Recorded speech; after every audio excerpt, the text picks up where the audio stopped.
ঘোষিয়াখালী চ্যানেলের সার্বিক পরিস্থিতি নিয়ে জানাতে মোংলায় আছেন রিপোর্টার তরিকুল ইসলাম। সরাসরি যোগ দিচ্ছি তার সঙ্গে।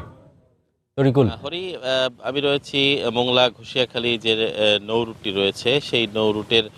মোংলা প্রান্তে আমি রয়েছি এবং এই রুটটি কিন্তু অত্যন্ত বাণিজ্যিকভাবে গুরুত্বপূর্ণ এবং এটি আন্তর্জাতিক একটি নৌ রুট এবং সেই হিসেবে কিন্তু এইখান থেকে বাংলাদেশ সহ পার্শ্ববর্তী দেশ ভারতের এখান থেকে অনেক পণ্য আনা নেওয়া করা হয় এই নৌপথ দিয়ে এবং এটি মোংলা পোর্ট সাথে লাগোয়া একটি চ্যানেল এবং এই চ্যানেলের আসলে বাণিজ্যিক গুরুত্ব অনেক বেশি। তো আপনারা জানেন যে একটা সময় অর্থাৎ 2010 সালের দিকে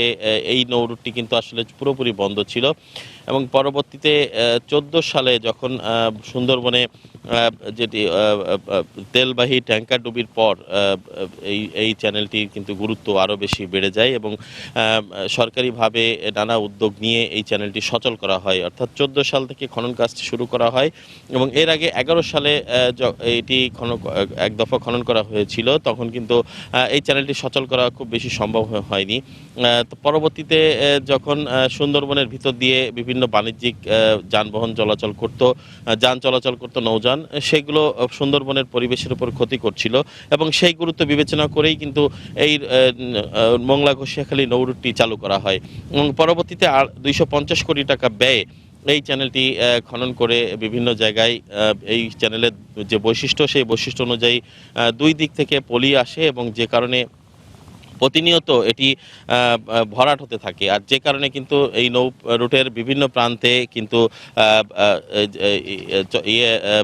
ড্রেজিংয়ের যে ব্যবস্থা সেটি কিন্তু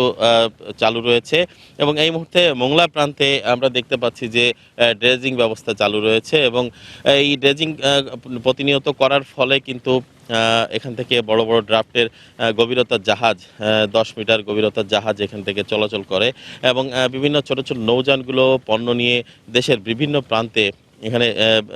যাতায়াত করে এবং এই চ্যানেলটি চালু হওয়ার ফলে কিন্তু যেটি আরও 60 থেকে 70 কিলোমিটার দূরত্ব ঘুরে যেটি রাজধানী সহ বিভিন্ন জায়গায় পণ্যবাহী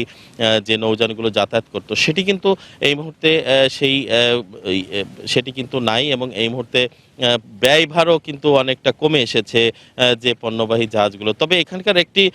সমস্যা রয়েছে, মূল সমস্যাটি হচ্ছে যে এই যে খনন করা হচ্ছে যে চ্যানেলটি, এই চ্যানেলের নদীর পাড়ে বালু যেটি পলি সেটি ফেলা হচ্ছে এবং এর ফলে কিন্তু এখানকার মানুষ একটি শঙ্কায় রয়েছে যে এখানে পলি ফেলার কারণে বর্ষা মৌসুমে এই পলিটি কিন্তু আবারও এই চ্যানেলে কিন্তু প্রবেশ করবে এবং এই চ্যানেলে প্রবেশ করলে এই চ্যানেলের গভীরতাটা নষ্ট হয়ে যাবে বা গভীরতা কমে আসবে। এতে কিন্তু আবারও নৌযান চলাচল ব্যাহত হতে পারে বলে এখানকার মানুষ তারা আমাদেরকে জানিয়েছেন। তো এজন্য নদীর পাড় থেকে একটু দূরে এবং এইগুলো অন্যভাবে অন্যান্য জায়গায় এগুলো অপসারণ করার জন্য তারা দাবি জানিয়েছেন। তো এই ছিল আমার কাছে মোংলা ঘোষিয়াখালী চ্যানেলের মোংলা প্রান্ত থেকে মোংলা ঘোষিয়াখালী চ্যানেলের সর্বশেষ খবর। দর্শক, মোংলা ঘোষিয়াখালী চ্যানেলের খবরাখবর আমাদেরকে জানাচ্ছিলেন সহকর্মী তরিকুল ইসলাম।